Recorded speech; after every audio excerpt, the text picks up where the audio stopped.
జన సైనికులు, అదేవిధంగా కార్పొరేటర్ గారికి ఈ ప్రాంగణం మనకు అందించినందుకు ఇస్కాన్ వారికి ప్రత్యేకంగా ధన్యవాదాలు తెలుపుకుంటూ, పీడ విరుగుడై సంవత్సరం నిండింది. ఈ రోజున రాష్ట్ర వ్యాప్తంగా మన ఒక పండుగ వాతావరణంలో ప్రజలకి ఒక పాజిటివ్ మెసేజ్ పంపించాలనే ఆలోచనతో ఈ కార్యక్రమం చేపట్టాం. భారతదేశంలో ఎక్కడ లేని విధంగా ఒక అద్భుతమైన తీర్పు మన ఆంధ్రప్రదేశ్ ప్రజలు కూటమిని బలపరిచారు.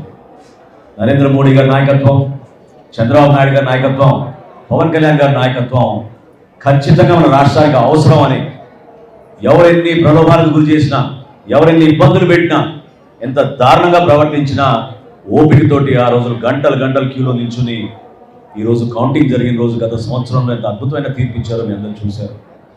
మనందరం కూడా ఒక అంకిత భావంతో ఎప్పుడు కూడా కేవలం విమర్శించడానికి కోసం, రాజకీయ లబ్ధి కోసం కాదు మనం చేసే ఈ ప్రస్థానం చాలా కష్టమైన ప్రయాణం. చంద్రబాబు నాయుడు గారు ఈ వయసులో రాష్ట్రంలో ఉన్న ఆర్థిక ఇబ్బందుల్ని అధిగమిస్తూ అనేక సంక్షేమ కార్యక్రమాలు, అభివృద్ధి కార్యక్రమాలు చేసుకుంటూ వచ్చారు.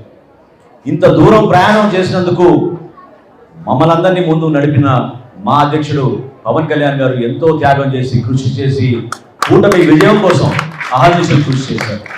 మరోలేని రోజులు, ఎందుకంటే 3 పార్టీలు కలిసి ఎక్కడ కూడా ఎటువంటి సందర్భంలో కూడా చిన్న ఇష్యూ రాకుండా సీట్ల సర్దుబాటులో కానివ్వండి, ప్రజల్లో మేము చేసిన క్యాంపెయినింగ్ కానివ్వండి, ఒక చైతన్యం తీసుకురావడం కోసం చేసిన కృషి కానివ్వండి, ఎవరం కూడా మర్చిపోలేము.